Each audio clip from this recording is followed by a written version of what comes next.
Before I have on, I'd just like to also acknowledge the Deputy Chief of the Federated States of Micronesia, delegates who are joining us. The collective of NGOs decided to have this convening run parallel to what our leaders are currently convening at the Pacific Island Forum Secretariat, 2023, or rather 2023, when the leaders met in Cook Islands. It was agreed that the region has to come together to have regional conversations around the issue of deep sea mining. Our region sits on different sides of the table on this issue. It's been termed very, it's a contested issue within our Pacific states. One that leaders agree, there's also calls for caution, but there's interest to proceed with this new form of exploitation, or rather new form of mining. Fast forward today, we are here, the Forum Secretariat is convening the region, board officials and our leaders will convene behind closed doors this Friday to get the calendar of the discussion, regional discussion on the issue of deep sea mining.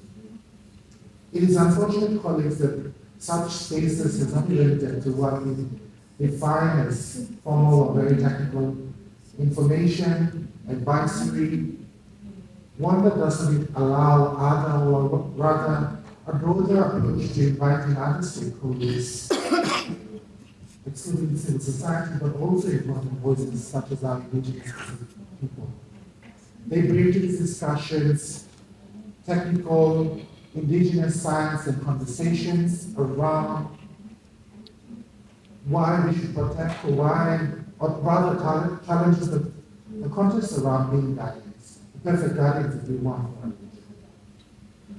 Without further ado, I will allow our moderator to, noting that we are running behind time, 15 minutes behind time, but I will allow our moderator to take us through the session. But I wanted to introduce our panel for this evening, and we'll do very quick introductions. But moderating this session this evening, we are grateful to have the Reverend James Bhagwan from the Pacific Conference of Churches, who is no stranger to millennia, those in the region around the Voyaging Society. Reverend James will take us through this conversation with some of our young emerging leaders in this space, but some of our elders who continue to bring value and bring discussion around Pacific Indigenous knowledge and practices. Joining our panel all the way from Hawaii, I wanted to welcome Uncle Saul, referred to many within the space. Very quickly, Uncle Saul has served numerous positions, rather, the National Marine Monument Reserve Advisory Council in Hawaii, a long-term member of the Native Hawaiian Culture Working Group, has also served as the chair of the Hawaiian Islands Humpback Whale National Marine Sanctuary Advisory Council. But he brings not only to the region but to the international sphere, the International Seabed Authority, discussions around why we need to appear and engage Indigenous peoples and communities, especially from this part of the region, what we refer to ourselves as Oceanic people. Joining the panel also is Hilary Raigetal. He is a traditional navigator, a master navigator rather, and a master canoe carver. He joins us from the started with the University of Guam in 2021 as an assistant professor teaching traditional sharing and collaborating with Indigenous initiatives. I guess our next speaker needs no introduction. He is Simeon Sevendrere, Assistant of Indigenous Knowledge here from Fiji, knowledge facilitator and advocate, the founder of Salvata Consultancy, and has decades of expertise in Fijian cultural advocacy and consultation. Also joining Simeone, we have Hilary from the Wallis and Futuna territory, an advisor to the Territory Assembly of the Wallis and Futuna Islands. She's holds a number of portfolios, including the Women's Commission, Youth, Achieves, and Advocate to Protect the Big Ocean. Last but not the least, a young leader from the Solomon Islands is Millicent Bhatti. Ms. Bhatti is a communication design professional focused on empowering communities, preserving cultural heritage, and promoting resilience.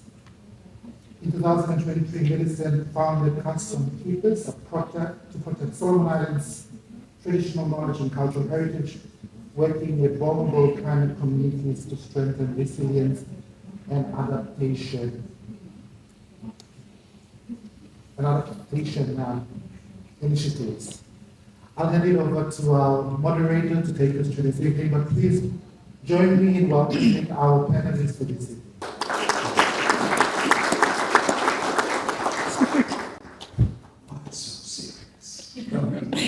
So, friends, thank you, Joey.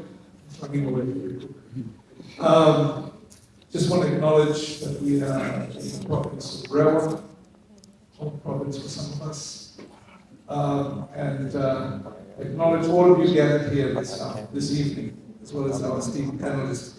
This is a talanoa, so we're going to try and, our leaders up on the stage here, our elders, current and emerging, are community people. We talk, we don't try not to make speeches unless we absolutely have to. So this is going to we're going to try and make that an open space for conversation amongst us. And I'm very privileged to be sitting at the table with our panelists, and thank you all for being here this evening. Our Pacific culture, our Pacific spirituality, identity, ebbs and flows with the ocean's tides, connecting our relationships with our past, our present, and our future, and regulating our very existence through long-term ocean health.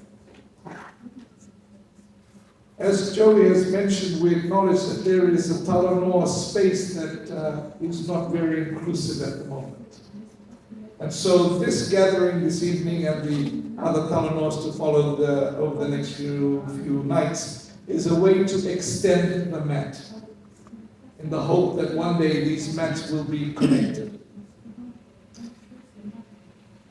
We're in a time where the ocean is struggling due to multiple human-induced stresses. There is overfishing, pollution, the ongoing legacy of nuclear testing and nuclear waste, radioactive material. We have biodiversity loss, and of course, the climate crisis, ocean warming, ocean acidification, rising sea levels.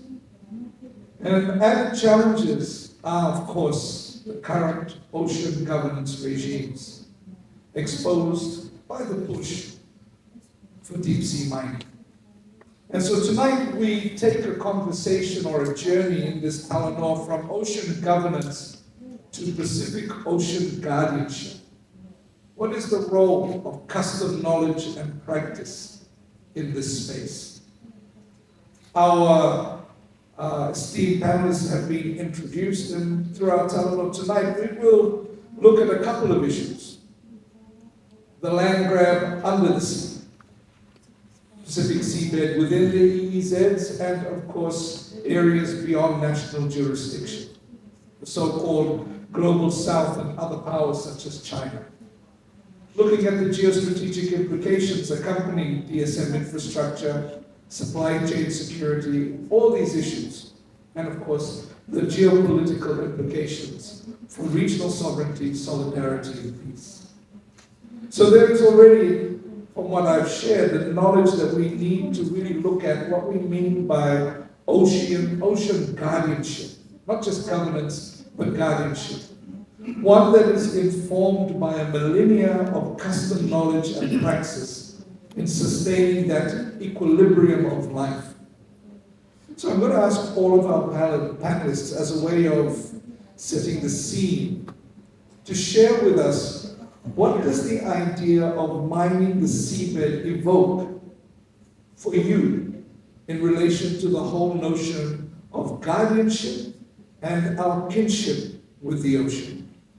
And I know that Larry is sitting at the end of the table for a reason.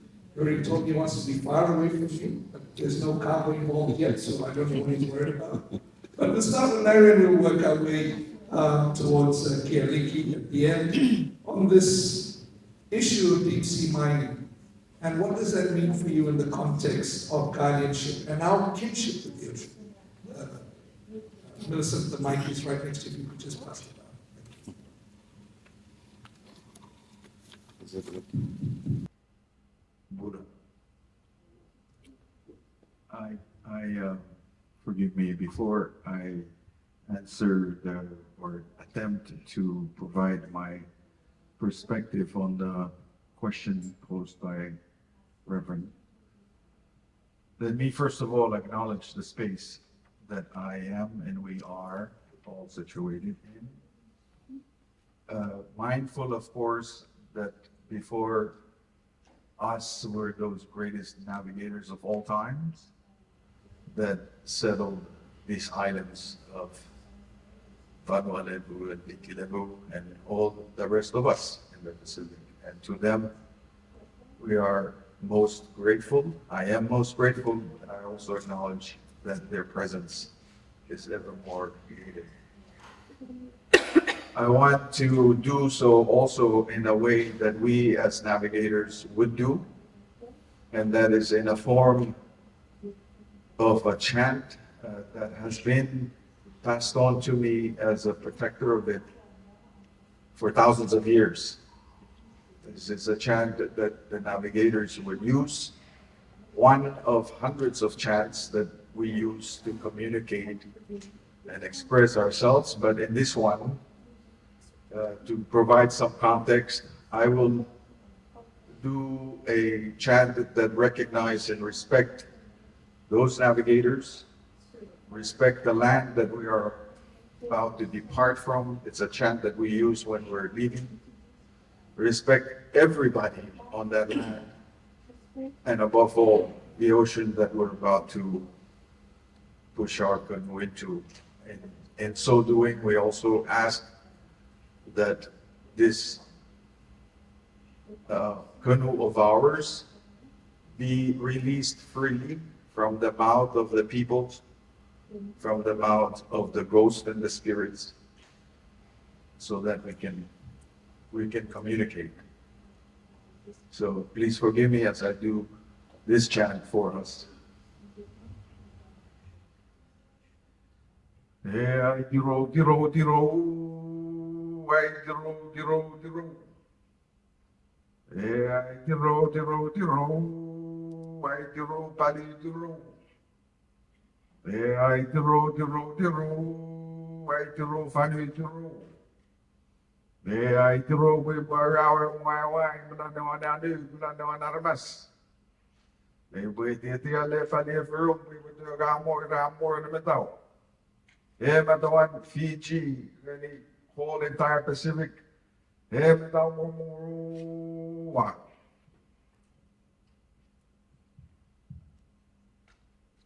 Thank you for allowing me to do that chant. For us, mostly in these islands of Pacific, when we record our histories, we record it in the form of oral histories. And chants is one of them that brings us back thousands of years ago. So the question posed was, what is my view or how do I see deep sea mining? Is it correct, Reverend? I think if I could maybe provide a story of how I see it. And this story goes back over 20 some years ago when I was myself a foreign service of my country, the Federated States of Micronesia. And I recall at that time a mission from France that came and wanted to do study and research of the ocean floor. And they sought the permission from our ministry, which we provided. And they did an ocean topography. mapping of the whole ocean. It wasn't long after the French government did that the Japanese showed up with that book, the finding, after we've been presented by the French. Now the Japanese came with the book, and they asked permission to do a research. And the research was to go down to this bottom of the ocean to now study what was there. Not long after they did that, they brought, I recall vividly, some samples of what's down there. Nodules. They were bringing all of this in seal-tight bags that they were giving out. But I remember that one of my colleagues in foreign affairs was basically saying, Larry, you can go and educate your elders, your community elders, about this stuff that the Japanese have now extracted, and they provided even pictures of the bottom of the ocean for us. And going into the village on my island, or bringing these things and explaining that I'm bringing samples of minerals extracted from the bottom of our ocean. The elders right away stretched out their arms and said, don't you dare bring that thing close to me. I want you to take it and take it back to where you take it from. That's a sacred ghost that is going to eat me up. And I was afraid of that statement, because there is where now that relationship was on a personal level. This wasn't just a piece of rock or metal.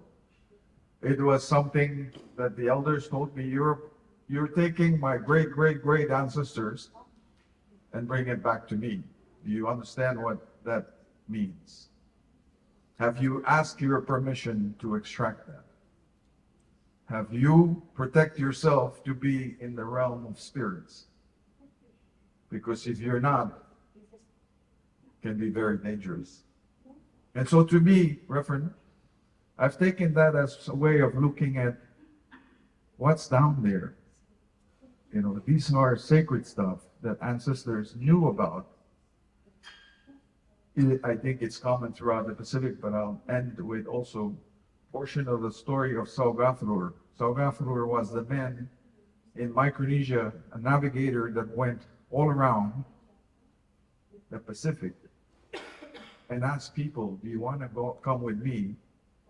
I'm about to go down to the abyss for safeguarding, because there's a wave of change coming. And those who wanted went with him. Those who didn't, he took the most valuable stuff from their island and took it. And the waypoints that we use as navigators today, if we plot it on a map, you will find yourself at the depth of the Marianas Trench, the deepest part of planet Earth, is where we keep all our treasures. Saugathruer took them there. And for us, we recognize that today, that we can still find them. So I don't know if I'm going to answer your question in a short way of saying I'm just simply scared of what's down there. I need to be able to protect myself in many ways if I'm going to touch that, as my elders told me. Thank you. Good evening, Okita. It's truly an incredible privilege to be here amongst the panelists and to have all of you here joining us. I may ask for your early forgiveness that whenever I speak, there'll be a lot of references to weaving. But this is simply because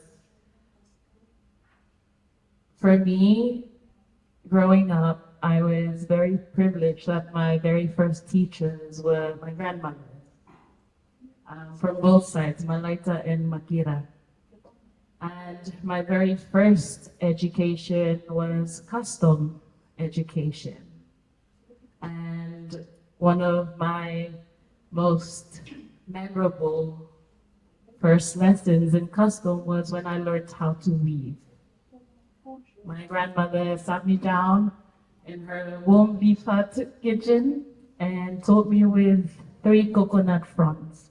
I wanted a bowl to play with my cousins, 2 old and 1 young. And as she walked and weft the leaves, she said in our Wanga dialect, Melina, Fausia karat o mamilia gamna o lalamola gani, which translates to, Mili, weaving will help you to understand the workings of the universe, and there you'll find your place in it. I was 4 at the time. I'm now 34, and I can honestly sit here and say that weaving, being the guiding philosophy and process in the work that I've been doing with our communities, my grandmother was not wrong.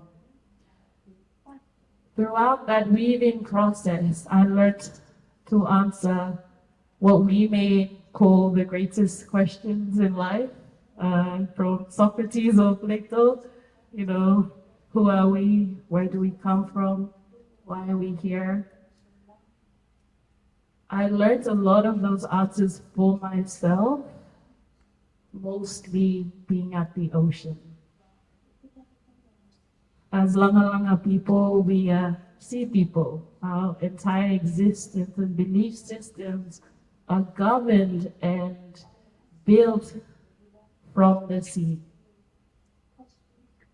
So as a young person, we are told, similarly to why you shouldn't take too many of this fruit from the tree, so you leave enough for the kurukuru bird and her family.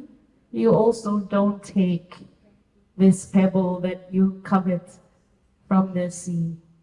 But if you really want to, then you must ask. Or you take it and you replace it with another pebble from earth. So with this understanding, to me, mining the seabed is more than economic or an environmental issue. It is a deep wounding or rupture in our sacred relationship with the ocean. And I know most of us who have lived and come from the ocean, we all know that the ocean is not just water, it's a living thing. It's our living ancestor, the keeper of stories. Like earlier today, I learned, the wealth of knowledge is very deep in the Mariana Trenches. It's also a source of life. And our Kastom teaches us that the sea is part of our extended kinship system. We are not just part of it, nor do we just belong to it, or nor are we, it belongs to us, sorry. The sea actually, it is us who belong to the ocean. And just as we do not recklessly dig up the bones of our ancestors, we do not mine the seabed. And as Larry has also mentioned, it is truly the resting place of spirits and the foundation of all marine life. And to me, the dangers in guardianship is when we start thinking that guardianship is a choice rather than a sacred duty that we all have the responsibility to uphold and protect. So I want to sort of cut this short with a little story. My grandmother, Kokokosi, great-grandmother, she lived till 102.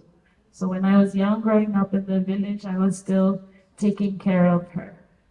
But she would also always talk about how whenever she was unhappy at home, and my great-grandfather would go out fishing, even if it was the perfect moon, the perfect temperature to catch bonito. If she was unhappy at home, the ancestors from the ocean would always make sure he would not catch one single fish. And this, to me, just that story alone teaches me a lot, not only about the living and the ancestral powers of the ocean, but also, the starts of gender. It also teaches me about the connection that we once had with nature, that I feel in today's day and age we often dismiss. But it's a necessary one just to understand what the ocean means to us.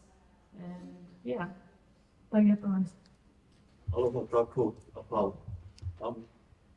Along with what Larry did to open up, it is our tradition also to offer a chant in Oli.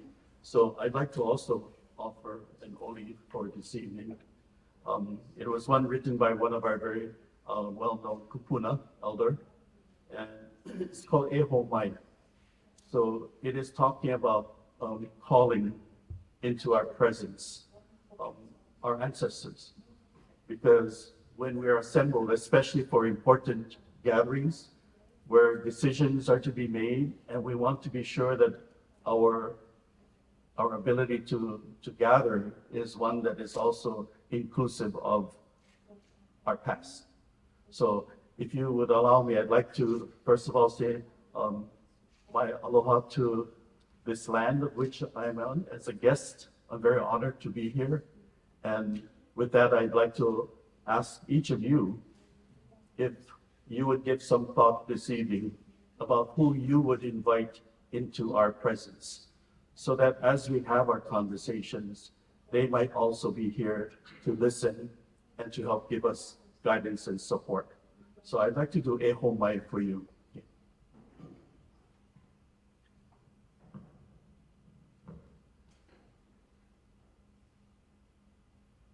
Eho mai, kai te mai luna mai e.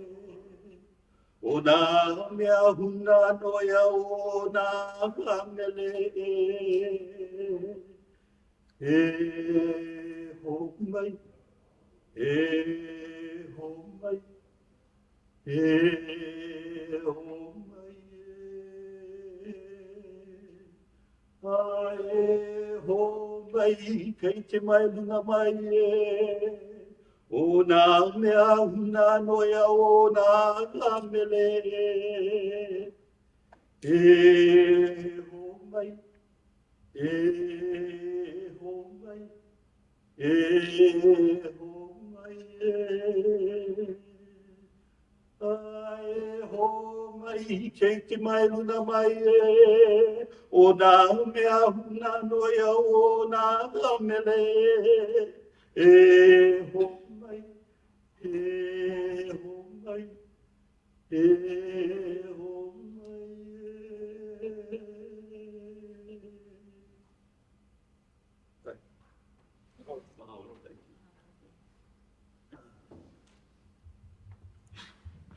So, maybe I have to begin this discussion by going backward. So we have an olelo no L. If you want to move forward, then you got to go backward. So, ika wā mamua, go forward. Ika wā mahope, go backward. So in that sense, I want to go backward a little bit. The question is about deep sea mining and what we think about it from our cultural perspective. So by going backward, I need to share with you some important information about Hawaii. In 1893, our reigning queen then, our beloved Queen Lili'uokalani, was overthrown illegally by the United States Marines. She was surrounded in her palace with cannons, troops, and guns, and then asked by the United States to step down from her throne. And then they overtook her government. They locked her in her room in Iolani Palace. And there she stayed, unable to be in contact with anyone, because she was now a prisoner of the United States. At that moment that she was locked in her room, there was one thing that she chose to do. And that brings us to, I think, the question about what we're here for, deep sea mining. She decided that she would translate the Hawaiian kumulipo, which is our genealogy, into English. And she said at the moment that she was translating this into English, that she hopes that in the future there would be a purpose for this, and that it would serve some greater good. The other thing she says is that scientists should take a look at the Hawaiian genealogy, and then she also invited genealogists. This kumulipo was recited at her brother's coronation, King Kalakaua, who reigned before her until his death. And what King Kalakaua did, he said, in order for me to substantiate my position to become the king, I want everyone to know my mo'okuāhau, my genealogy. And that's why this chant of 2,104 lines were chanted before his coronation.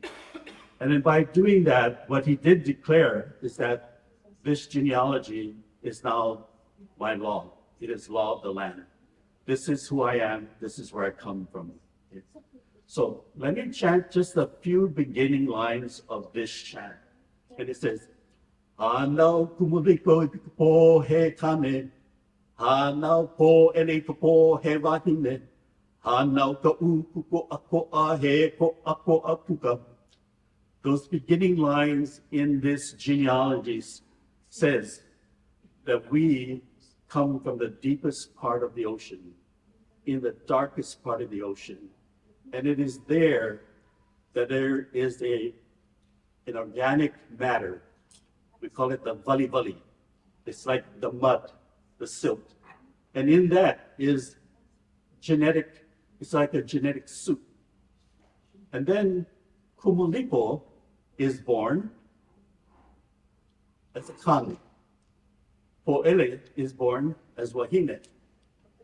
It is not about man and woman. It is about an opposing energy that are attracted to each other. And that energy is what this chant says is going to create the first living creature, which is the ukupo'ako, the coral polyp. So when you read our genealogy that comes from the deepest depths of the ocean, in the darkness, there's an energy, kumulipo po'ele, that now in the vali will emerge the coral polyp. And then from there, the genealogy begins to tell you of all the other things that are added to this, going up the water column from the deepest depths to the shallowest waters, to the near shore, onto the land, into the hills, the mountains, and then even taking flight in the air. It's all in the kumulipo, it's in our genealogy. So, the people, we are not ushered, we're not here in this place until millions and millions and millions of years. But by the time we are ushered into the space that we call the honua, the earth has already now created its balance. All things are related. All things are supported by each other. And then there is an ability to have life. So now we come. But when we come into this space, It is not for us to have dominion over this. It is for us to know that we belong to this. We are part of the creation of all things. And so we have the responsibility to malama that, to care for it. And our job is to maintain the balance. Because if we can keep this balance of which we are brought into, it ensures that we will continue to be able to live here, and so will all things that were created before us, who are now our kupuna, even to the very first, the Koropong. So, what does that have to do with deep sea mining? When I first saw a presentation made by the metals company in the International Seabed Authority, they did what they call exploration dives. And they set down their machines and machinery, some of them maybe half the size of this room, to the bottom of the ocean to begin exploring how to extract the things from the bottom of the ocean. And the process of deep sea mining, just in the way that they show us, hurt me deeply, because what I was looking at was an intrusion into the place of our creation. And that process now churned up the entire ocean bottom just to collect what they're saying are these polymetallic nodules, because they're needed for the green economy. But then there is no understanding of the fact that we too have a relationship to this place. But to see the process of mining in that manner was really hurting. And so I made a decision at that point that this cannot happen. As much as possible, I will try to prevent this from happening. Because if this is indeed the place of our creation, we are now actually intruding into the place of our creation and then rendering it irreparable, cannot fix. They're going to destroy it to no end, and it will never, ever return. To me, that is something that's not acceptable. And that's why I've taken a position to halt this at all costs. And then when I brought this genealogy to the body, the international body of over 170 nations, and I talked about my relationship to the deep sea, they had no understanding of that. And so I'm continuously providing them this information until one day I hope that they will come to allow our perspective to be given consideration in an international body that is about to make the decision to either allow the ocean to be mined or not. And then lastly, the area that's concentrated for the mining is called the Clarion-Clipperton area. That area sits between Hawaii and Mexico. And the entire ocean between us is already subdivided. If you look at a realtor's map of the subdivision, they have a map of this entire Pacific Ocean already subdivided, with nations already claiming their piece of the ocean to mine. That is even more of a reason why I need to share this so that we have responsibility. The Kumulipo doesn't leave me an option, because this is my genealogy. Then I have an inherent responsibility, one that comes with this genealogy as an Indigenous Hawaiian. So whether I like it or not, it is my job to protect the place of my creation. So I wanted to put it all in context. The last thing I will share about this, and I'll stop, is that at the time of the overthrow of our Hawaiian queen, the Hawaiian Kingdom was removed from the Union of Nation States, meaning that the United States, in their illegal act to take over our government, took Hawaii away from its participation as an independent kingdom and a nation state. All of the rules that we're talking about that are international rules, regulations, have been done without the inclusion of Hawaii. So, even more so at these times, we need to correct the political history of Hawaii, but we need to speak it as well. When I first walked into the ISA, the United States had a table with their plate on it, United States of America. And I thought, oh, okay, the United States is here. I went to introduce myself, and I said, aloha, I'm Solomon Kaho'ohalahala, I'm from Hawaii, and I just wanted to let you know that I'm here to represent me as an Indigenous Hawaiian, and I'm not here to speak on behalf of the United States. But do you know that the United States sits in this body and they do not make any decisions because they did not ratify the Treaty of the High Seas, so they cannot speak. And then so I asked him, I said, interesting that you are here, but you cannot speak even for me. But I'm okay with that. I'll speak for myself. So, and I tell them that, I tell the body, I like to think that this International Seabed Authority of Nation States seated at this proceeding has an empty seat, and that seat belongs to Hawaii.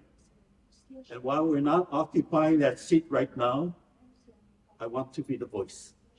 So mahalo, thank you very much. What does the idea of mining the seabed evolve? The sea in our indigenous Fijian custom, it is our identity. From the sea, we have derived various notions of identity like our honorifics. I'll mention a few. There's this, His Excellency, the President of Fiji is also known as the Tui the Cow. That literally means King of the Reef, which means historically that title, original person, came from the sea. There is another province in the second mainland, the province of Mbua. The honorific refers to a sunken reef, the Kau ni Tambua. There is a clan in the Lau group, their name, the honorific is from a reef, Mbukatatano, to your map. There is also another clan that's closer to Tonga on Ilau. Their honorific is also refers to a reef. The Kausea, the old honorific. There is a clan called Yabusawaitui in the Honombalau Island, clan of the sea. There is a clan that's also tied with the old word for ocean in the Pacific called Yabusa Lau. The Lau people, they also in Solomon, they also in Fiji. Lau means ocean. And we also have our Yabusa Lau in Dawasamu and a province named Lau because they are our maritime oceanic province. There are also ancient civilizations. There are two. There's one called Mbabetalevu of Moturiki, where near the World Heritage Site. And there's another one in the Lau group.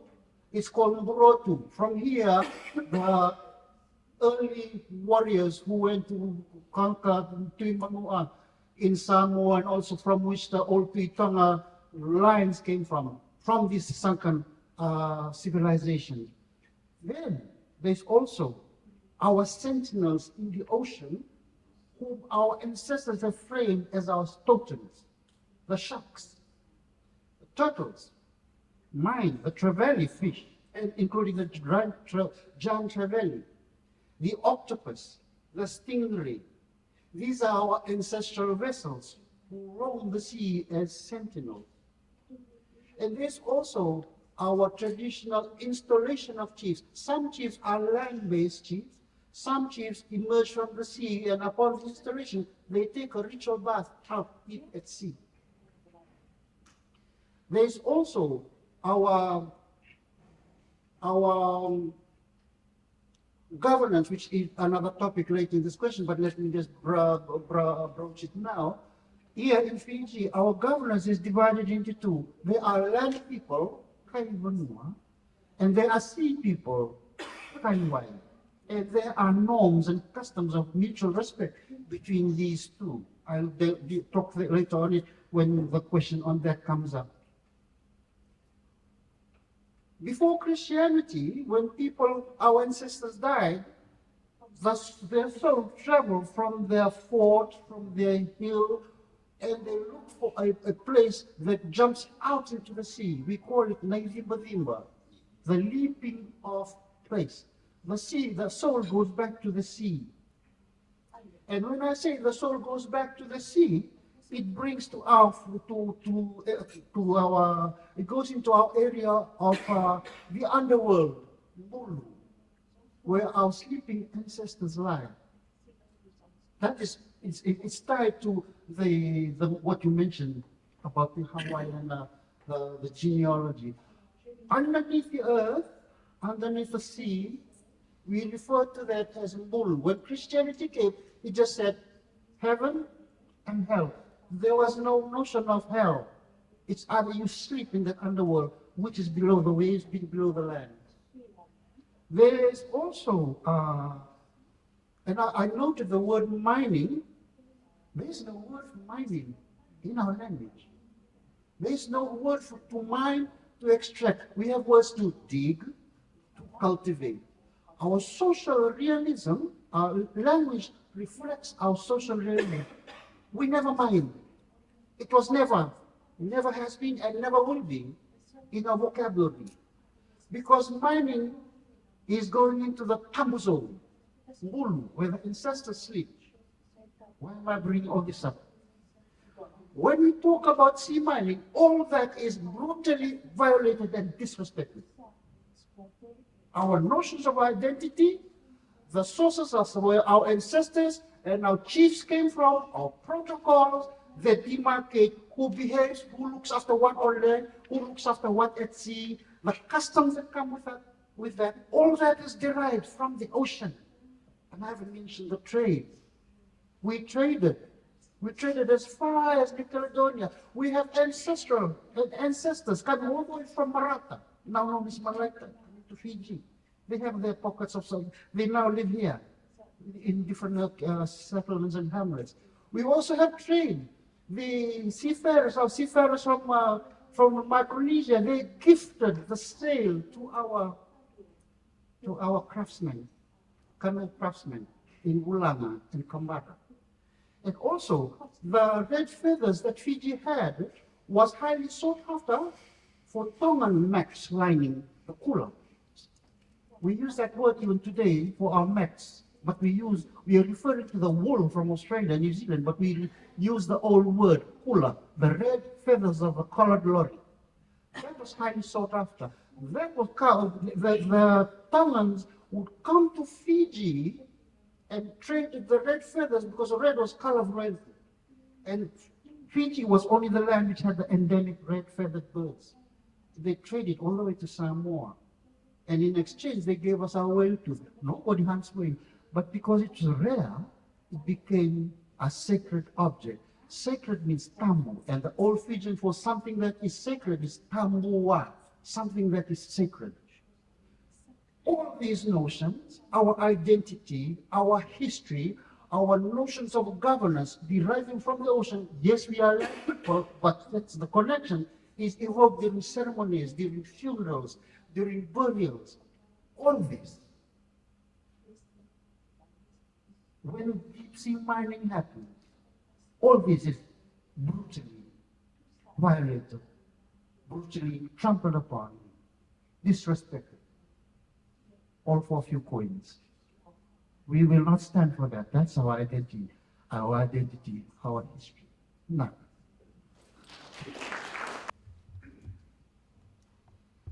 Merci tout le monde. Thank you everyone.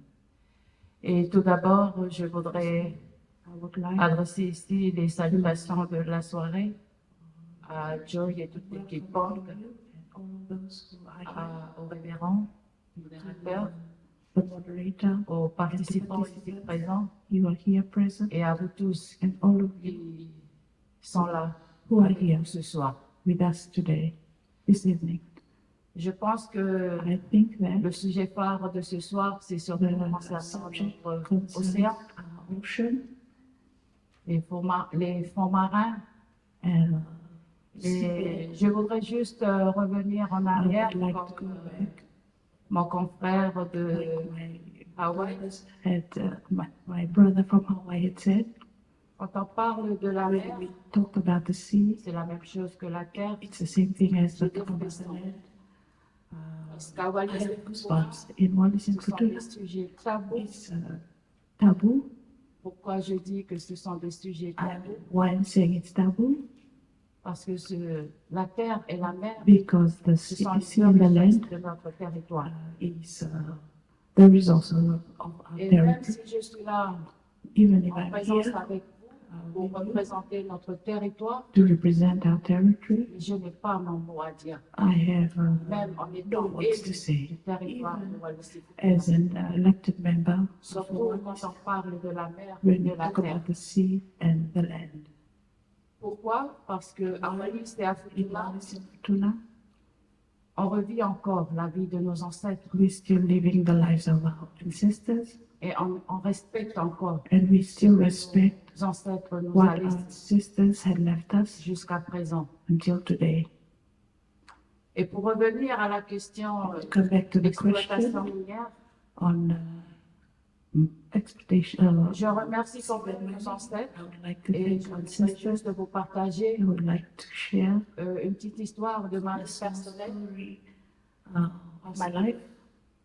Mon père n'a pas de travail My father does not have a job. et il vivait que de la pêche et de la He terre. only lived through Et quand je suis née jusqu'à que j'ai grandi, fishing. il n'arrêtait pas de me dire Growing up, he didn't stop telling me, on n'a pas besoin d'argent pour we vivre. don't need money to live, Tu to peux survive. vivre que de la mer You can live de with la what's terre. in the sea and what's on the land. parce que tu plantes la terre Because you plant tu pêches la the mer land, you et tu fish peux from the vivre sea, and you can sans live argent. without money. Aujourd'hui, je suis là pour représenter le territoire de Wallis et Futuna dans ces forums, dans ces conférences. In this conference, in this forum, C'est juste pour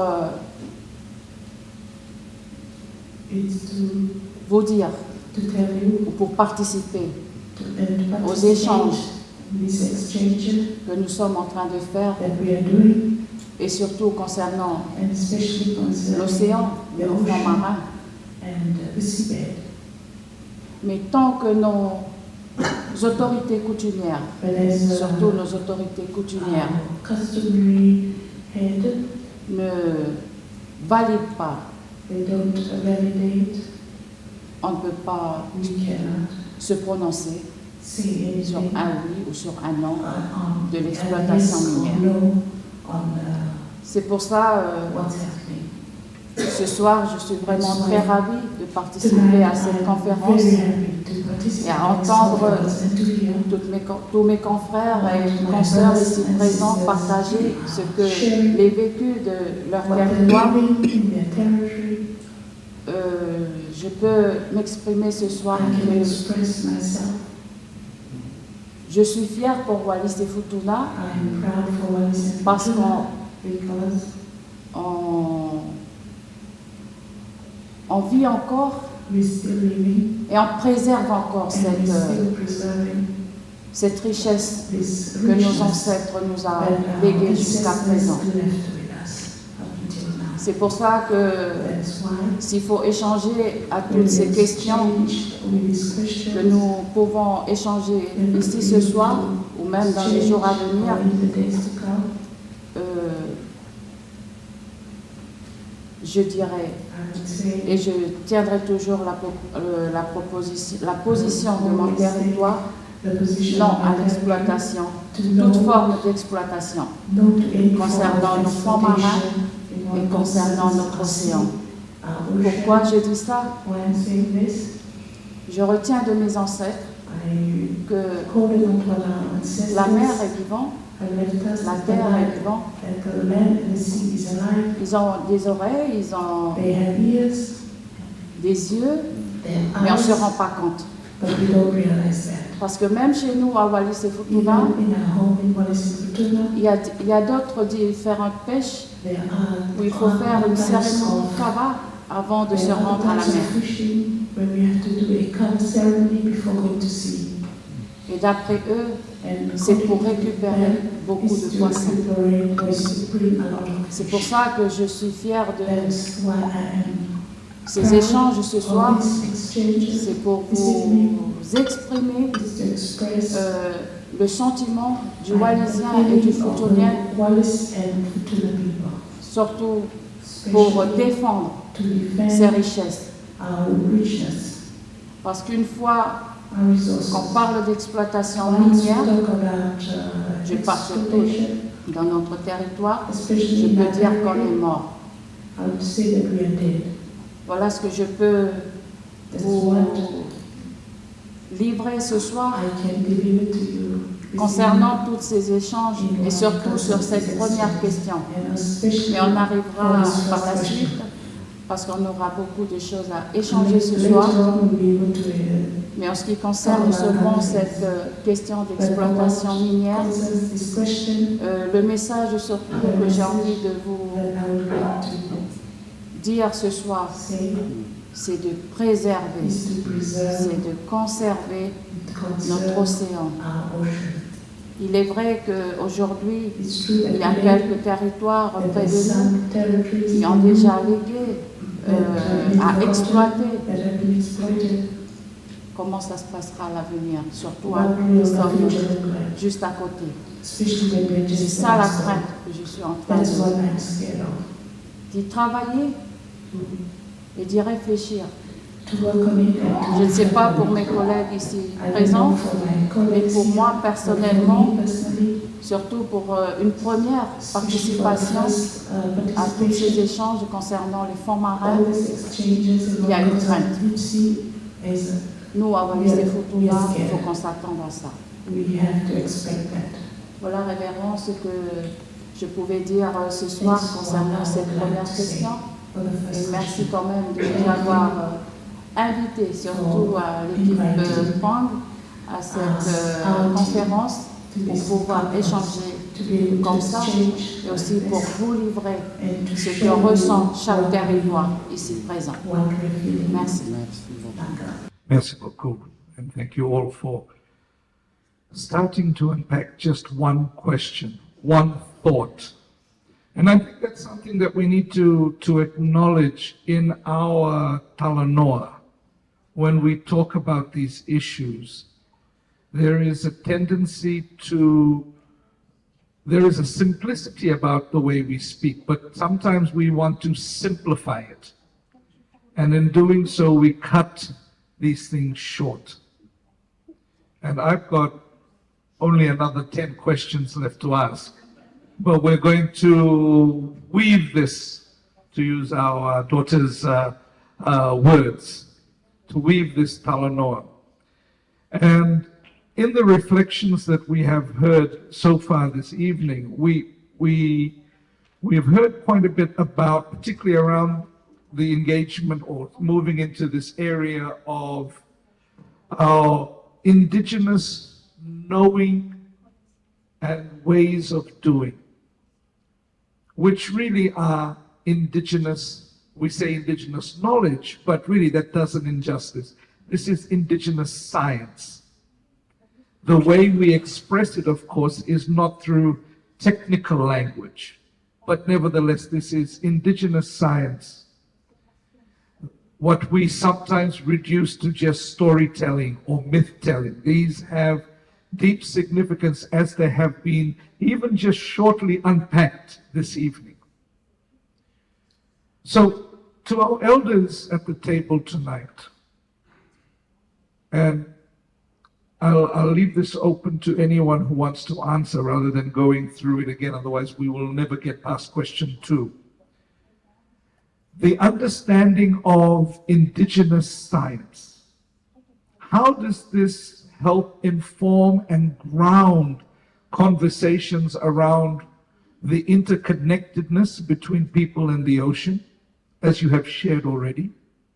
And how does that connect to our intergenerational responsibilities? And keeping in mind also that there is a danger that Indigenous knowledge and practices of guardianship that you have reflected on could be misused and also captured not only by industry but by capitalist infrastructure, sometimes even just reduced to rhetoric where it is used again. So who would like to tackle that one? Uncle Sol? Go back and just talk about the fact that our source comes from our genealogy, our mokuā'āhala. And if we accept the fact that we are part of all things, that we're not apart from creation, then it helps us to understand the inheritance that we bear as the ones who have the ability to care for, the ones that have the ability to speak for. And therefore, when we create a way of trying to care for these things, it is inherent in us to be part of all systems, all ecosystems. And therefore, the way that we would govern would be very different to begin with. So the distinction that I see right now is that from a colonial perspective, their way of looking things is to have dominion. They want to be the one in charge. They're the ones that have all the knowledge, and therefore they can make all the decisions. And then they would look at the resources of nature and consider what value they have. They'll quantify them, and they'll say, okay, I want that and that and that because it brings unto me wealth. From our perspective, there's no such way of looking at these things and quantifying them, that they're all part of the same. And so when we create our way of trying to manage this, then our way of creating governance is tied to that perspective. And so we don't see ourselves like our kupuna here, our elder said, there's terms that don't even fit within our language that we somehow have to come to terms with and find ourselves always in conflict because it is not part of our way of seeing our relationship to resources. We need to impart that kind of philosophy to the generations to follow. Because if we don't, the condition under which we are all facing is a world that's fast changing, and therefore our children are exposed to things that are absolutely new to many of us. Climate crisis in itself is a new experience, But if we can adhere to some of the things like the wise teachings of her grandmother, and then bring that into its proper place, and then now be sure that our opio, our youth, are also in contact with those kinds of. So the genealogy needs to be shared and needs to be one that's fully understood so that we don't make the mistake of trying to follow someone else's processes and then thinking that we have to somehow fit within it. Maybe what we need to do is huli that, turn it over, and then start from where we are at, and then allow those who have no experience of what we're talking about to come into it and transform them into our perspective. And then let's have a conversation about where we can go with that. And I think we will find that when we're calling for indigenous knowledge, when we're calling for indigenous experiences in these modern times, it is really to put us back on track. And perhaps something as simple as that will become what we really need. So I'll rest at that. Thank you. Thanks more. And I actually also struggled before, for a while, thinking like, as I ask myself this question, is it worth our time and space to consider our knowledge as something of value, or should we just leave it alone as a heritage of the past? Now remember that some of these knowledge, I'm speaking as a navigator, some of them are things that if I do it today, as I in front of some folks, it might be considered maybe I'm practicing satanic works of some sort, right? Because that is what it is. Is that science? You know, science, as I understand it from my elders, came only yesterday, the science that we practice today. What do you make of the 2,000 years before the science that we know today? Is that not science? But that had kept us not just living and sustainably living, thriving on this island. And so it begs the question for me, whether, for me, is to contemplate, is this, logical to think in this way? Now, I know that it's difficult for because I faced it when I started I left my small island in pursuit of education, formal education, and then later on returned back to the island way of educating myself, which was in the canoe house, listening to the elders, doing all that stuff, right?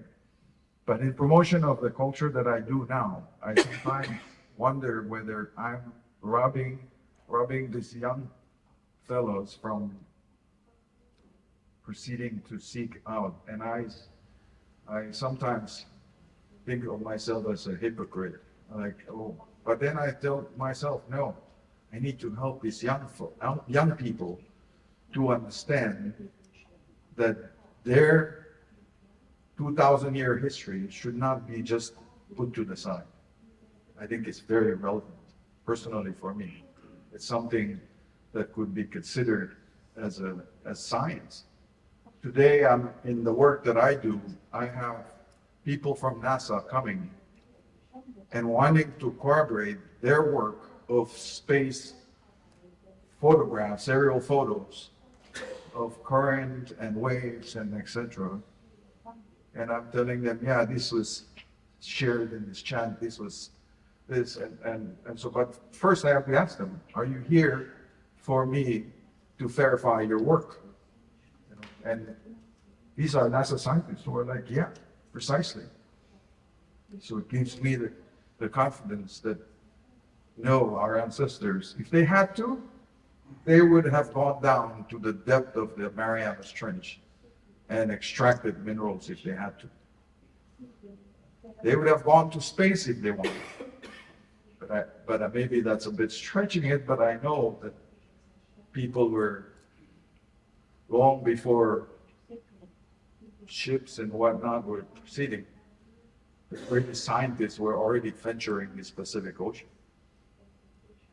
Your ancestors, my ancestors, they were content. They run around.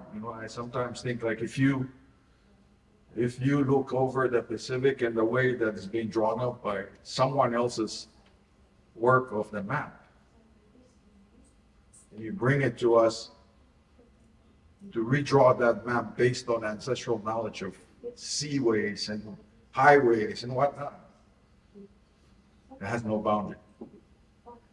Somebody said we were trading before. Sure, we did. The phrase indigenous science, before I got into indigenous science, my first degree was as an educator, and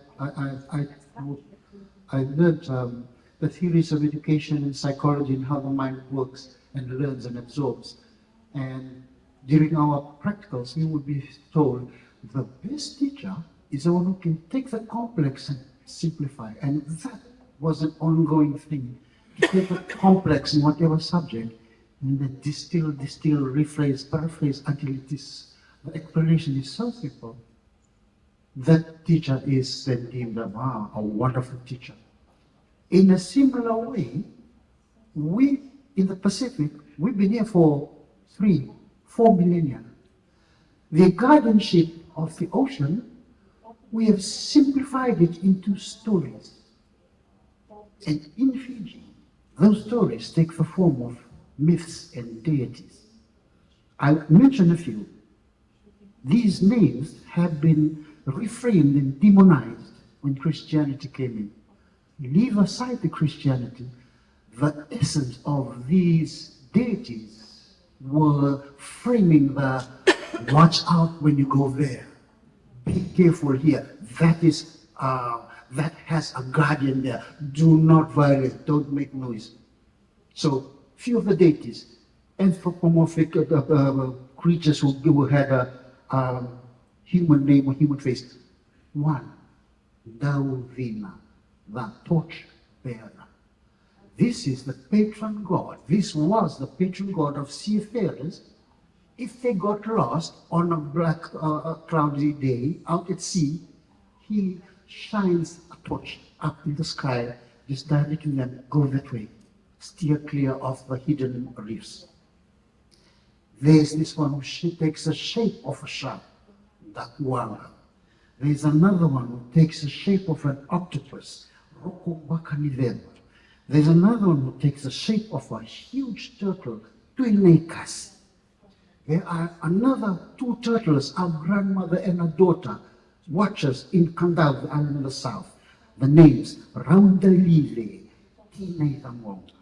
And there are ancestral heroes, one in particular, whose clan migrated from the Fiji Olympus in the Kawadra and migrated to Tabeoni, to Nayau Island, and to many places in Fiji. These ancestral heroes called Tuiwai. So, and then there's one I just noted here.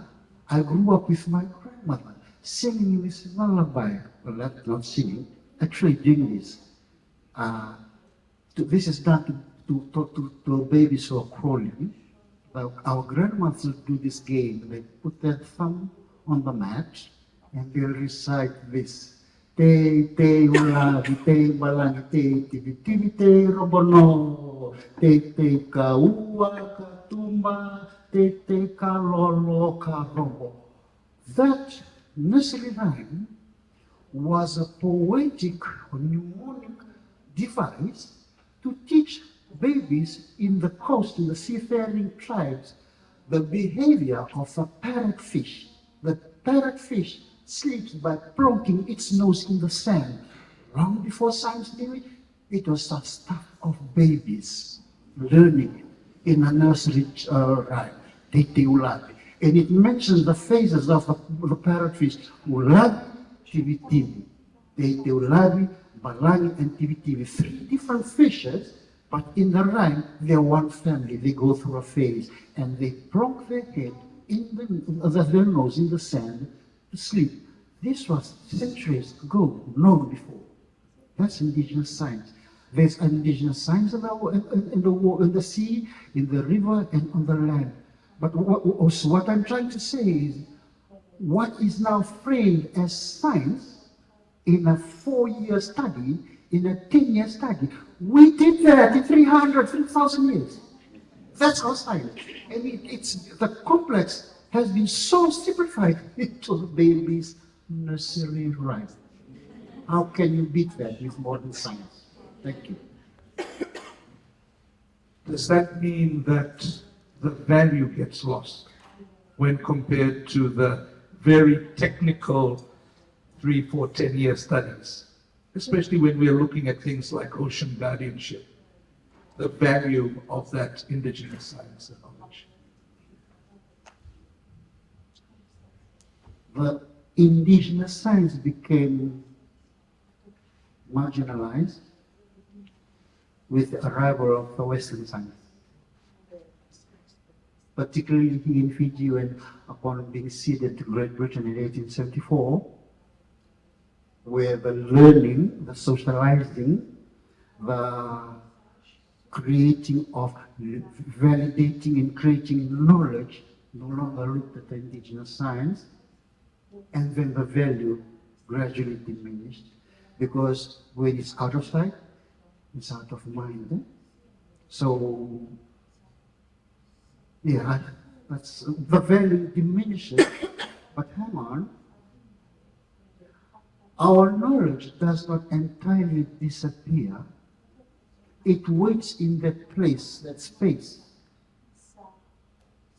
It waits for us, the indigenous person, to show to show that we are worthy vessels of the knowledge, and it will come back to us, aligning to these four notions. If our knowledge and its values disappear, or in inverted commas, it can come back to us if we allow for the right time, the right place, the right space, and the right bloodline. It's simple, but behind simplicity is complexity. So I mean, that's very indigenous. You take the set complexity, put it in one concept, and then we need to unpack. But let me stop there. You've already alluded to how the storytelling, how these even rhymes guide us to understand how we approach certain things. The naming of guardians talk about protection, talk about sacredness. We now talk about the principle of do no harm. In the context of extractive industries, deep sea mining, for example, we talk about the precautionary approach. We talk about free, prior, and informed consent. Maybe Uncle Saul and then perhaps Kealiki, what indigenous or custom appreciations of the responsibility to protect or safeguard the ocean still referenced or practiced today? Perhaps you can share.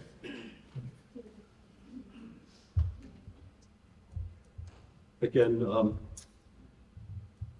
if we have the inherent responsibility as Indigenous people, and that we know that our foundation and our source is telling us that these are all of the things that we have responsibility for. We have a word in Hawaiian that called is kuleana.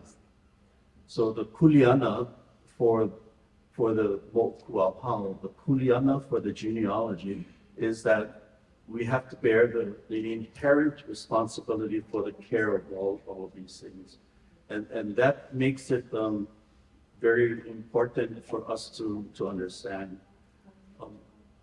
So we have the ability right now to be able to think, and we can process, and we can do everything we can in our capacity as the people. But there are still things, as was alluded here by Kupuna, that are beyond our realm of comprehension. But in our indigenous culture, there is another layer. So the people have the responsibility to react and prepare and govern and care and then teach and then pass it on.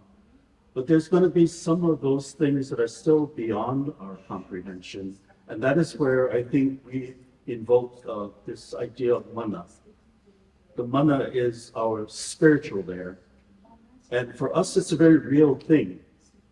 Many people don't understand when we talk in this idea that this is our realm here, and we can do all things that are within our ability to do. But there is also another realm that takes on its own spiritual path. It's a world that has conversations, and we had this wonderful conversation here with Millicent about perhaps that spiritual realm and I don't want to take it from you, but she really inspired me. But perhaps in the spiritual realm is already a blueprint by our ancestors and their spirit. It's already done. That we begin at point A, and that spiritual path already shows us where the destination is.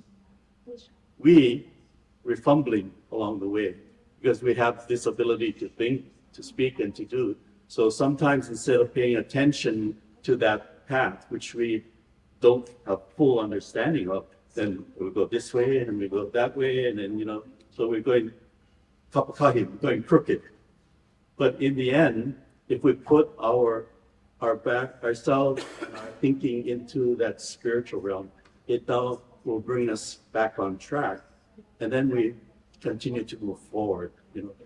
So we have to accept that as part of who we are,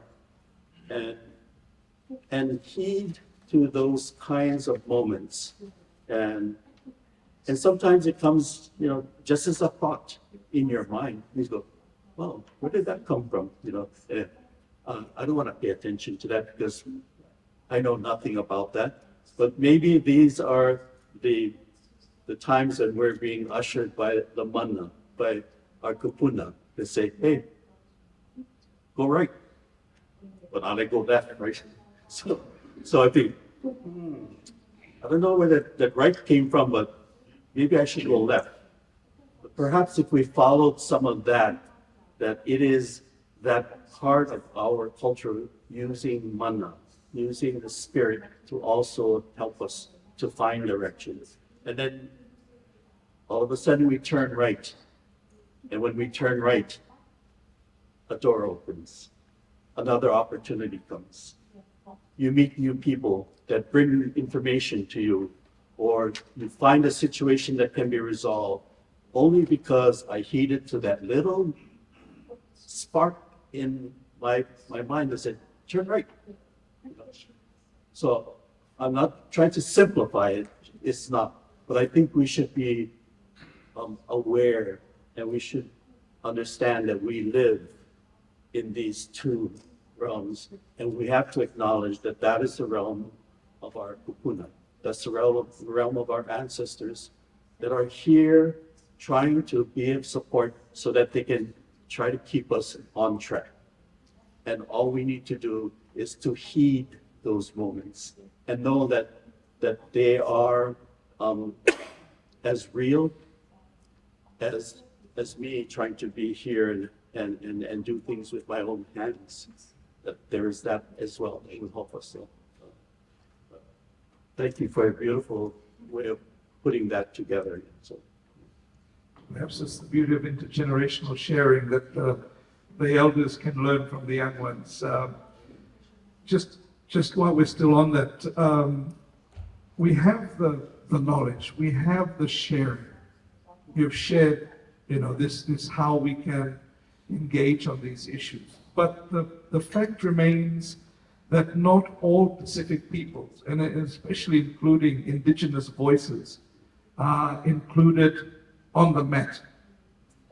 And one of the challenges is that's why we are sitting here rather than in another space where by right, from our cultural heritage, from our way of being Pacifica, everyone should be at that table.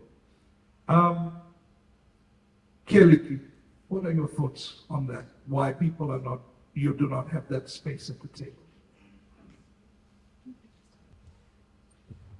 Merci, Révérend.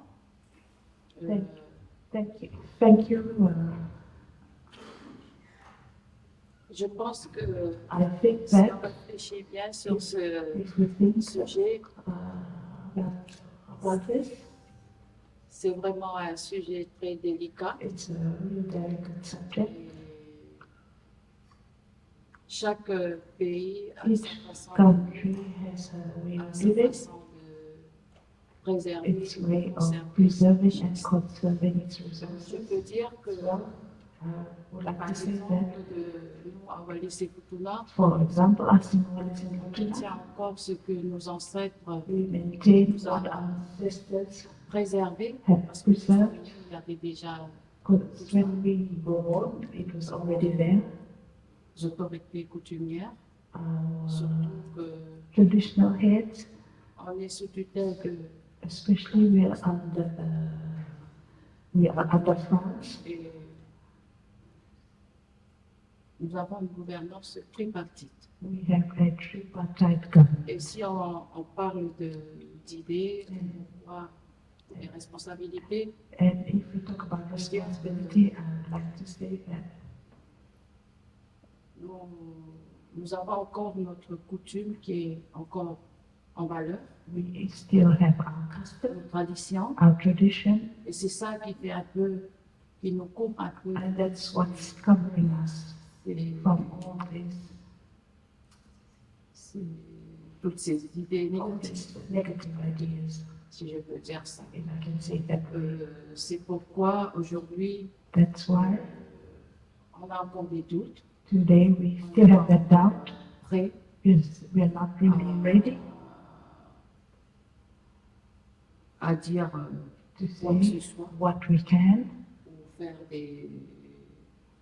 ou donner des idées, or to give ideas, parce que c'est un sujet qu'il faut quand même en discuter because it's a subject that we have to discuss les autorités, with la authorities, population, the population, et il faut avoir l'avis de tout le monde. and we have to have Si the vraiment, advice of everybody.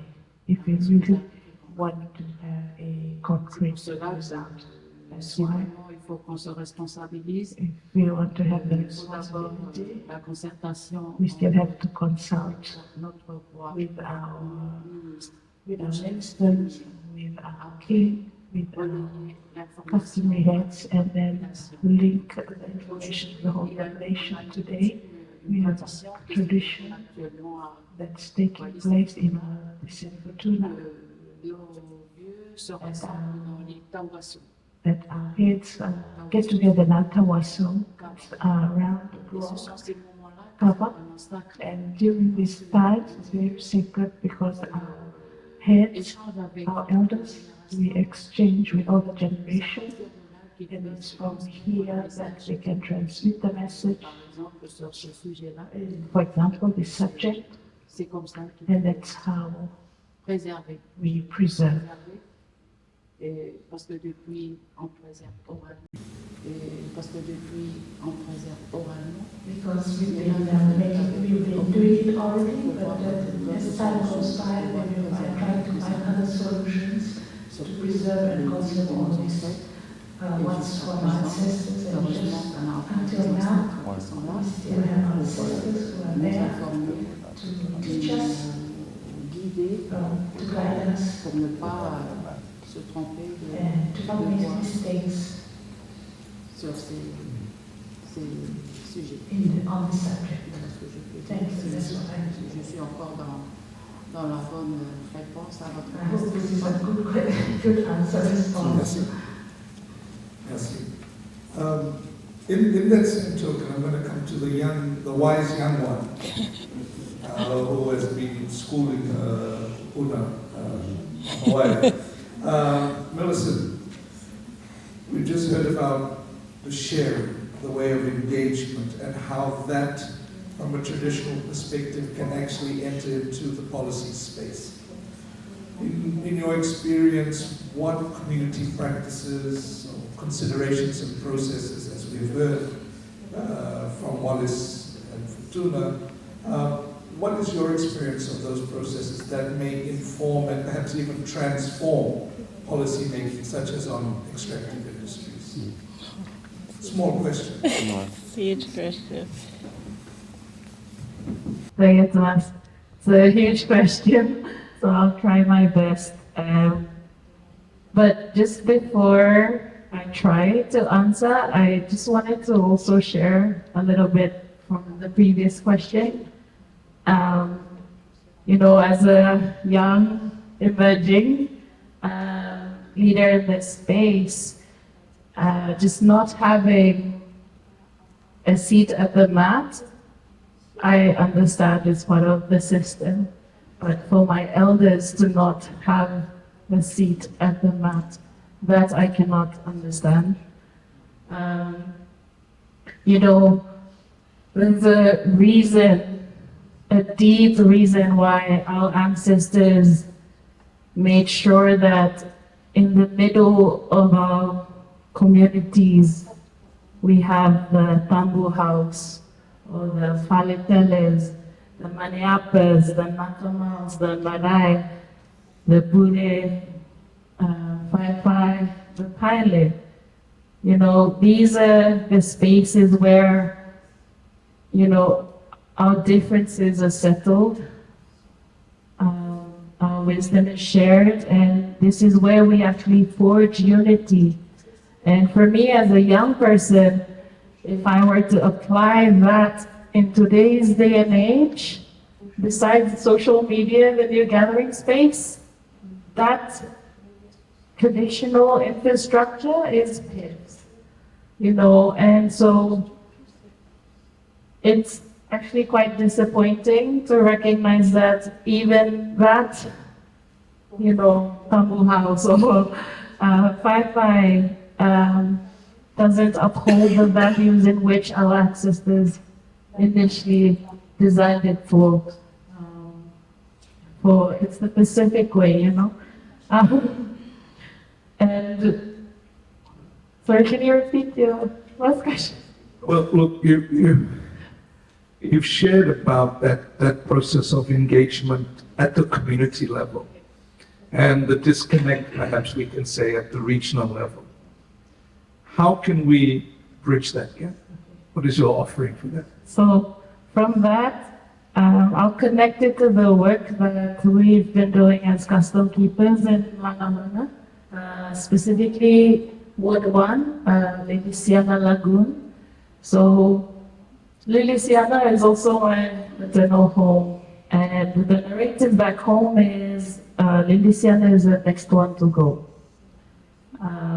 In the last 25 years, we've lost 23 meters of our land space. And so this is actually what also propelled me into this space to start Custom Keepers just 2 years ago. And since last year, we've been working around revitalizing that traditional conducive learning space because our communities are actually very fractured with the absence of our whaiwhai, which is our traditional house. These were desecrated during colonization. And at the beginning of the journey, all our tribal chiefs, so in our traditional governance structure, we have village chiefs and then tribal chiefs. Our tribal chiefs no longer have a valuable role. They've just been brushed aside. When the village chief needs to resolve a conflict using custom, that's when they are relevant. But through their eyes, they see that actually our people are not as resilient as we should be at this stage. Should we have kept our traditional knowledge systems, our taki. So taki is what we call the law. So we have the taki for the sea and the taki for the land. And these include like tambu periods to replenish. So our belief system is that Mama Ground and Mama Asi, like Mother Earth and Mother Nature, the sea will naturally replenish itself. They do not need us to help replenish or heal it. But what they do need is our reciprocal relations and respect. So this is where the idea of tambu periods come in, where after we overfish a certain area, then the tribal chief has the power to say tambu this period for 2 years, let's move to the next. So it's these kind of practices. So since last year, we've been restoring our whaiwhai, rebuilding our whaiwhai, and we're almost done. But in November last year, just from the simple act of restoring our custom house, the village has come together to now build a seawall to protect one of our sacred burial sites. And this is Lilisiana. Lilisiana has come through 15 years of NGOs going in and then using the Lilisiana story to raise money without even doing anything tangible like build a seawall. But our simple custom house, restoring that, it brought my people to come together and recognize actually we still have that traditional knowledge. So what we did last year was we put up coconut trunks, whatever we had access to, coconut trunks and sandbags. And this is during Koburu season, which is cyclone season. And this is just to protect from the soil erosion. But what we're doing, we're now moving on to the second phase, which is we now need to build these semi-permanent drums, sea breakers using cement and drum. This is in time for Ara season, which is coming up. So the tide behavior for Koburu season eats the sand.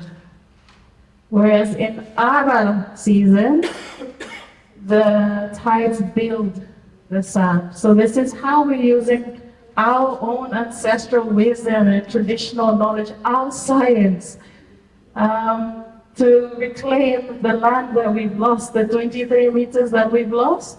This is what we're doing. So I think that's as best as I can in sharing the practical side. Thank you. Everybody's kind of engaged in this conversation, which is good. You know, just a couple extra minutes or here and there, Fiji time, Pacific time, we end the talanoa when we find that natural point, but we're not there yet. There was a point raised in our talanoa earlier this evening where the conversation around the way in which how land has been demarcated, now the ocean is demarcated.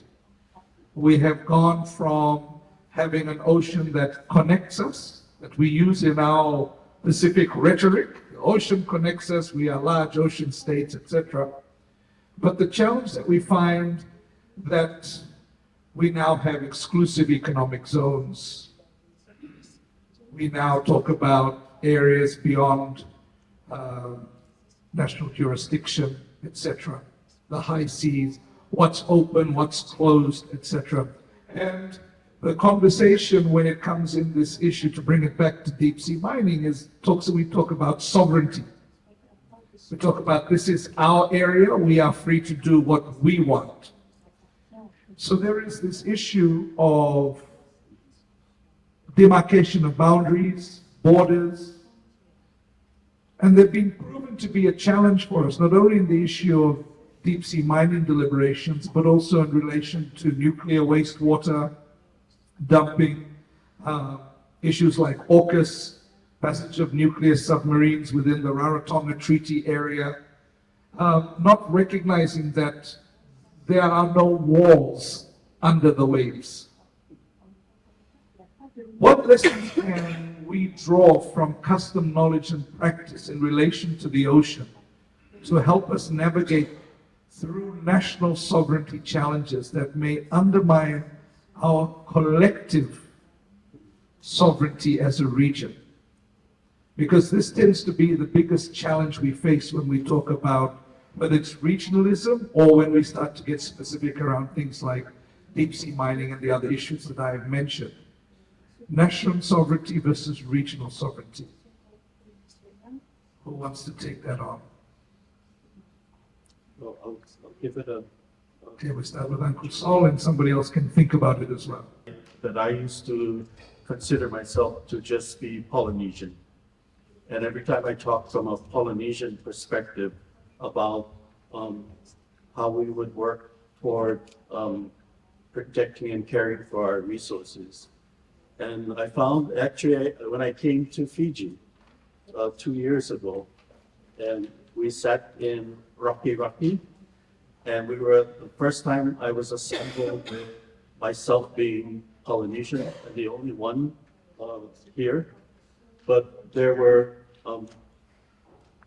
Micronesians, there were Papua New Guinea, there was Samoans, and the conversation became real clear that we cannot keep talking about our boundaries. And these boundaries have been demarcated at a time when the global north thought that the way that we give authority is to subdivide. So we subdivided the great ocean, our Pacific, our Pakipika, into three main boundaries: Polynesia, Melanesia, Micronesia. And then even further, these boundaries were subdivided by other nations. So the United States illegal took us to be their nation. French Polynesia has Tahiti and all of those islands, Tuamotu, Gambiers, Australs, and then you have Aotearoa, which were under the British, and then you have Rapa Nui, way in the East Pacific, this part of Chile.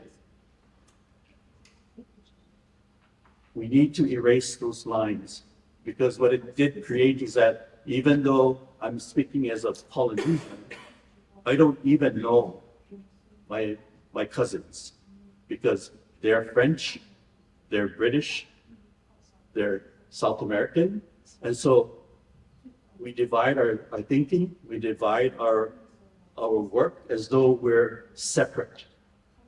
And then when I came to Fiji, I was talking from Polynesia, and there was Melanesia and there was Micronesia. And I said, oh, what about all of us collectively?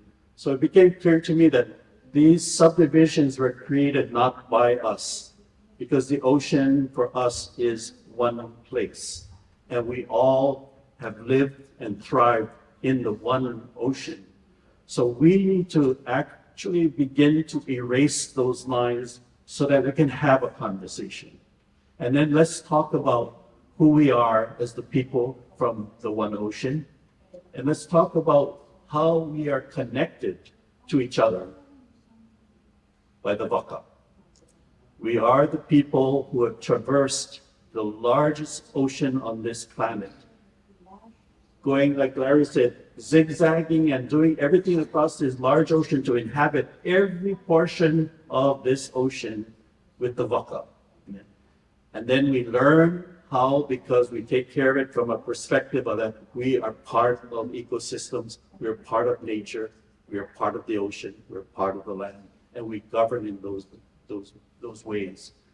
But now we've been moved and separated. And then today, as we speak, the global earth is having to deal with impacts. We're calling it climate change, climate crisis. And then we're also emphasizing that some of what needs to be done is that we need to ask for help. And the help that we're asking for is coming from the indigenous people. We want to include them in finding solutions. If that is in fact what we need to do, then we need to also begin to erase those lines so that we can in fact have conversation. We can in fact reaffirm who we are, and we're all the people of Oceania. And then with that, we can reaffirm that we are connected by the waka. Doesn't matter what shape, what form, sails or paddles or not, the waka is still the mode of transportation that helped us to inhabit the largest ocean on this planet. And then now let's ask ourselves collectively, without lines, do we have responsibility to take care of our ocean? And I can tell you right now, for those conversations that I've had recently, the response was overwhelmingly yes. So we need to bring this process to the forefront. We need to acknowledge ourselves as being one people. The ocean knows no boundaries. And for us to think that I can mine on the other side of the line that's drawn on the ocean, that I don't need to worry, is ridiculous. So let's then be the people of the ocean. Let's be one people. Let's have a conversation of how we collectively will take our knowledge, our experiences, our science, our everything to find solutions because it's within us. It is our inheritance. So let's now use that. When you were sharing, and for those of us who are aware of the renaissance, the resurgence of wayfinding, traditional voyaging, it was because there was a desire to share that knowledge as life affirming across our ocean. It could have stayed in one place. It could have stayed in even Polynesia. It's moved. As you reflect on the previous question, Larry, also, what does traditional wayfinding knowledge and practice offer to affirm this regional agency and guardianship in the context of the external pressures that we are facing? Up to you. Thank you. Perhaps also in answering, I want to go back to the other questions of like, why are we not given the space and take up space around the table? So government, so to speak, right? And I just want to say one thing, because you referenced Matt. So I come from a traditional navigation school of Wallis, one of two existing schools in Micronesia. We used to have plenty more, but now we're down to two. Wallis has a mat of learning, and that mat is only from the tip of my finger to my elbow. That's how big that mat is. But that mat is also called Luson Katiiti in my language, which means the mat that we can all squeeze into, and we can all fit. Regardless of whether you're Fijian, you're a Hawaiian, that mat it doesn't leave anybody out in the ocean. Because to seafarers, when we're out on a canoe, there is no more distinctions of who you are. We are all brothers and sisters, one family, and we depend on each other to survive in this big, treacherous, dangerous ocean. Remember that as good voyagers as Pacific Islanders are, the one thing we can be sure of is that ocean has no regards and feeling of how we feel. It can make us feel good, and it can also devour us at any given point in time. That is what we know as voyagers, is that we need to respect it because it's powerful. Now, to the question of boundaries, whose boundaries? Who gave us the right to lay claim to 200-mile EZ? Yeah, I get it. That's UNCLOS and UN, right? So we know, but what is it for? Why are we claiming? My simple mind tells me that this relationship that I have with the ocean is one that I see as I do with my mother, my grandmother. So for me to say I own this ocean, I think it goes back to what others have said. The ocean owns us. We just came. This ocean has been around since day one. And as I also shared, if it wants to devour us, it will. It doesn't need us. And as voyagers, we always recognize that and pay tremendous respect, but even more so fear of this ocean, because we know that it can. And maybe in some cases it's done. So to lay claim and say, this is my boundary, because by laws today that we know, this is what the boundary is, right? In our voyaging context, there's no line. When we voyage on that canoe, I'm not gonna go out to 200 miles EZ and say, okay, I'm gonna enter into someone else's territory. No, this is the highway. This was the place for Pacific Islanders to play around in, you know?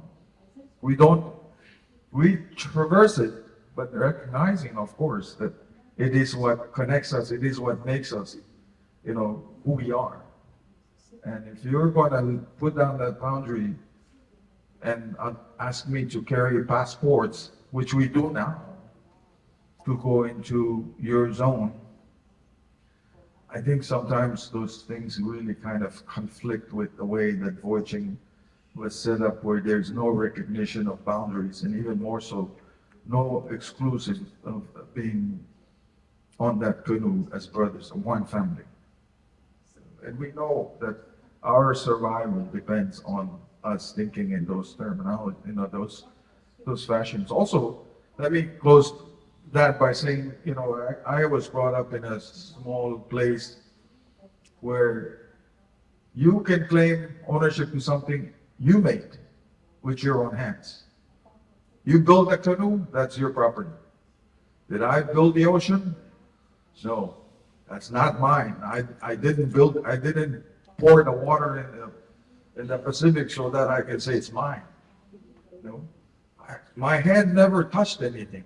I have the usage of it and the respect of it, but never once did I would say that I created this ocean from my own hands.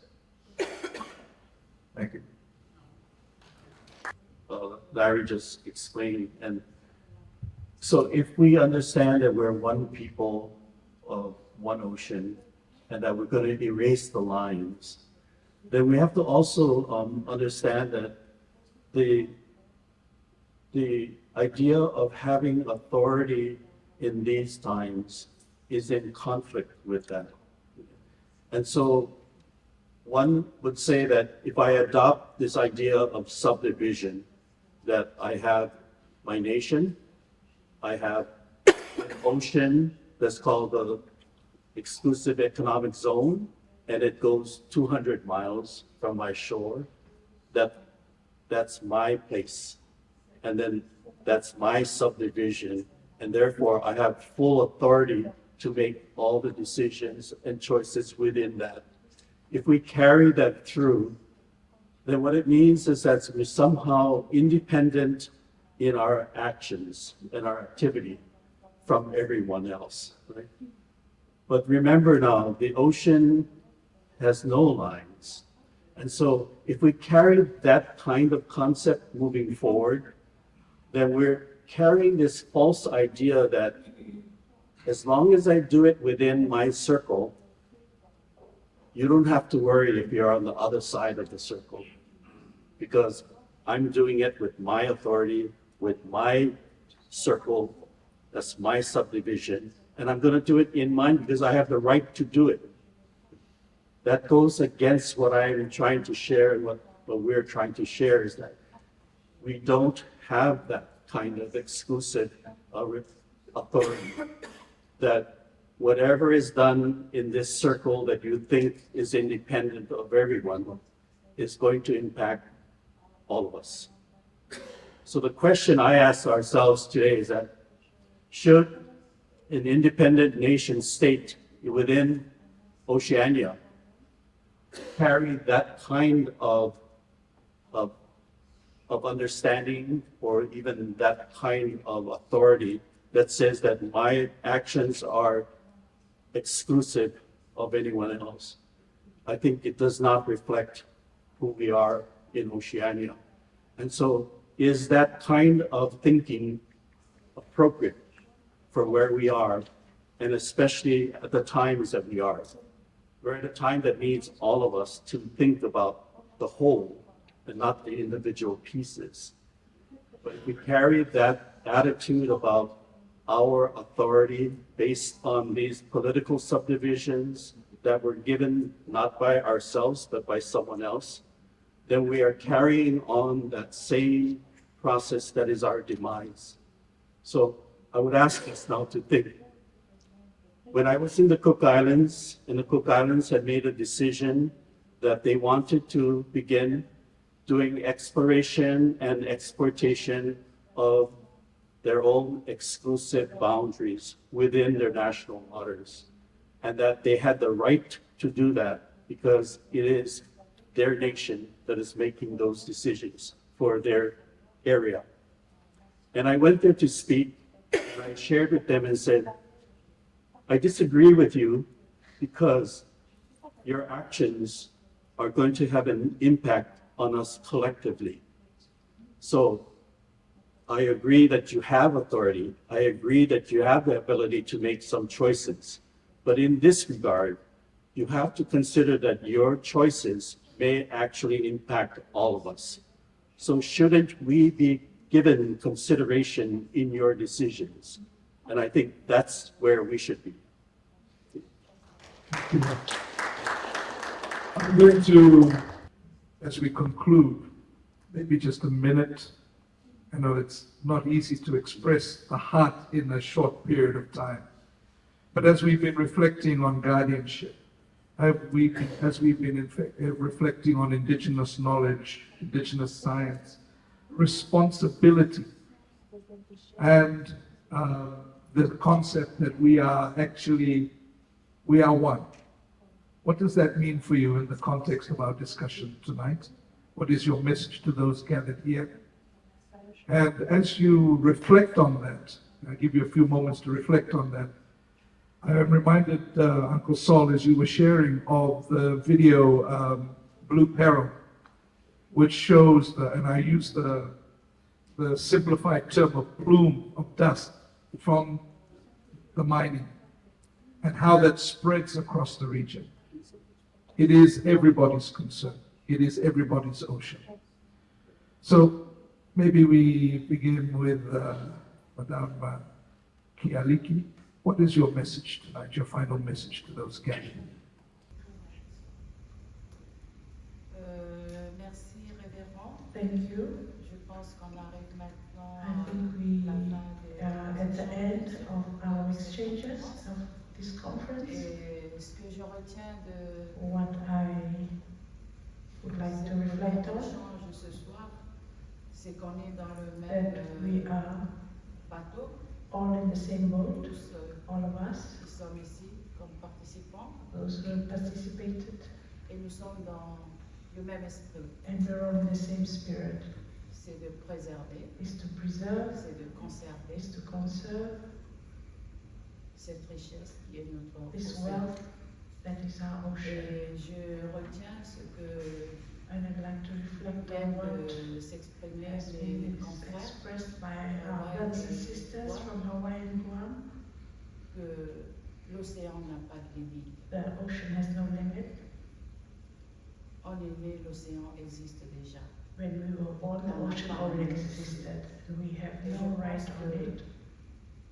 Dieu nous a bénis. God blessed us with this ocean because we are surrounded by this ocean and we're all one family. Voilà ce que je peux That's what I would like to livrer comme message ce soir. leave you as a message this evening. Même si on est Even on a if différentes we have traditions, our different différentes- traditions and different customs, mais là, on est tous là. we're On all est une seule together, famille. we're all one family. L'océan nous relie The ocean links us, et je pense qu'il faut qu'on garde le même esprit. and I think we should have the same spirit, the same hope, conserve, preserve Merci. this wealth. Thank you. Fijian words, they sound like this. Nota, Nakenda, Namen. Ours to own together, ours to eat together, ours to drink together. That is a philosophy that our forefathers articulated differently, but still sharing the same spirit. The ocean and the land is not for the individual, but is to be shared. And then in came the stories, the myths, to strengthen the notion of relationship, relational. I'm related, we are related to the ocean, we are related to those people.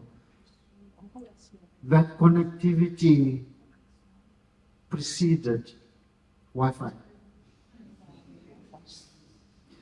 We are losing that connectivity. We are more connected to the Wi-Fi. We are in the same boat. If we can reclaim that relationship, when we're talking about relationship, whether on land, governance, or on sea, we do not violate our relatives. We do not profane our relatives. The two-legged ones, the ones that fly, the ones that swim, and the ones that grow on land. I conclude with a favorite quote of mine from this African Nigerian author, Chinua Achebe. When a tradition gathers strength over centuries, you do not turn it off in one night. Thank you. So if I want to leave you with some thoughts. Tonight, I think what you've learned and what you've heard is our connectivity. That even though we're in different parts of Oceania, our stories are all converging. So it is a reaffirmation of who we are as the people of Oceania. So we are one people, one ocean, one earth. And so we have the inherent responsibility to take care of it because it is part of our genealogy. It's our mokuāʻāhala that gives us the information on how we should act, how we should govern, so that we can continue to sustain the honua, the only island that we have in the universe that's called Earth. So I would like to challenge all of us. With all the skills and the knowledge that has been shared this evening, I think I asked ourselves, are we ready to begin a new voyage?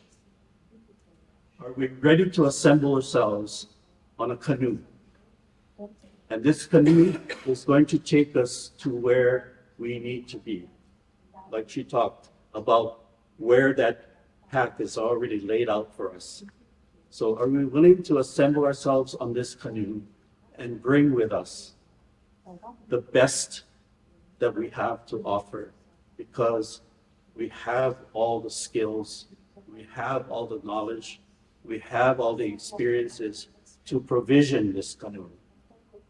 And we have even more, because this earth has evolved to a point that we can understand how to use other tools to be part of our provisioning. And then are we ready now to set sail to find where it is that we need to be in this global earth? And are we capable of doing that? Do you agree that we are? We are. We have to be. Then let's begin our voyage and take the best of our knowledge and skills and our people, and then lead this situation in this global island Earth to find solutions that are tied to the people who come from the ocean. So, Makauko, let's prepare our canoe, and let's now provision it, and let's set our sails. Mahalo.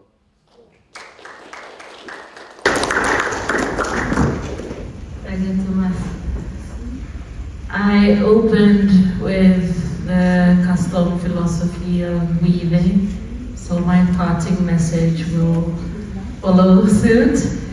You see, weaving is a practice that is deeply rooted in wholeness.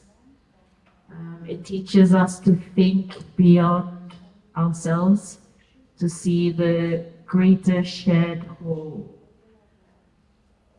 Once we start to think from that place, it is only then we can truly see what needs to change within the system.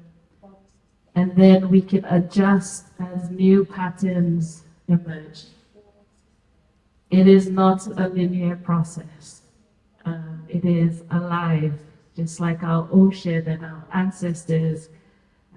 And it's a forgiving process as well.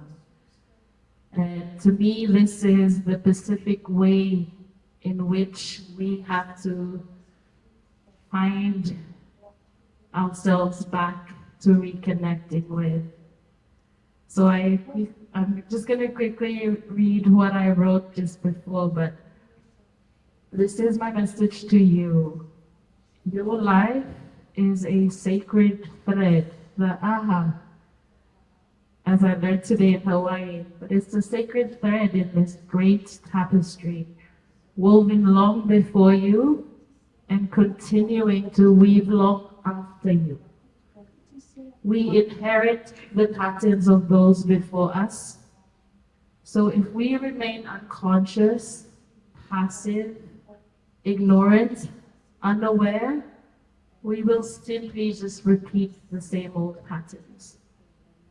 But if you are here, if you're still here, you are likely feeling the call that we all feel to weave something new, to find another pattern. And in order to do that together, we must look to the past for wisdom and look to the future for guidance. Let both shape how you live now so that you may be the change that we all need, not for just today, but for the future generations. It's important that we must heal the wound of separation created by these boundaries between our people, between our sea, land, and air, earth, and our ancestral wisdom. And this is how we reclaim our power as guardians. So on that note, before we pull out our canoe into the ocean, let's understand the tides. And let's not feel sorry for the ocean should it get violated. We should be feeling sorry for ourselves because our ancestors are not as forgiving when we do not listen to the ocean. So the same way the ocean has always given and cared for us, now it is our turn to care for her. Very hard for me to follow the wise young future generation for us. I want to just also add on to her story, because I know that couple thousand years ago when that canoe set out to go, there were two things that were very critical to them. Two plants. One was the coconut and one was the pandanus. And the reason they were very, very important was that the canoe had to be lashed. And so the fiber of that coconut was essential, and the sail had to be woven. Both of which are skill sets that have been expressed by this young lady to ensure that weaving and using it in that analogy of weaving our lives together. Let me conclude by saying that when we are on this canoe together, it's important for each one of us to paddle our own ways. Because when you don't, if you think alone, someone else will paddle your way on this canoe. You see, the only thing that we can really truly say for us today that can connect us to our ancestors is the canoe. That is the object of culture that we share throughout the Pacific. How else are we going to be seated here had it not been that? And you know, with the wisest, and we talk about science and engineering, our canoes, the best that ever be. You know, I, as a canoe carver, looked into it, tried to shape it, realizing like it's the best that they've come with, right? This canoe. So much so that if and when you are out in this dangerous ocean and beautiful ocean, you're hit by a storm and strong wind, let's reef our sails. Let's adjust it. In some cases, let's submerge our canoe and wait for the storm to pass us and then bring it back up. That is like an engineering you cannot apply today on a ship. You cannot write something as a yacht, but we can with our canoes. Ancestors designed it so that we could do all of these things with it and survive. So yes, we may have our challenges of like boundaries and whatnot, but I say let's remember that as together on this canoe we can always adjust. Reef the sail if the wind is too strong. Paddle your weight if you're not really paddling it, someone else will, right? So on that note, I'm really grateful for the opportunity to be with you and to share. So thank you very much, Pastor.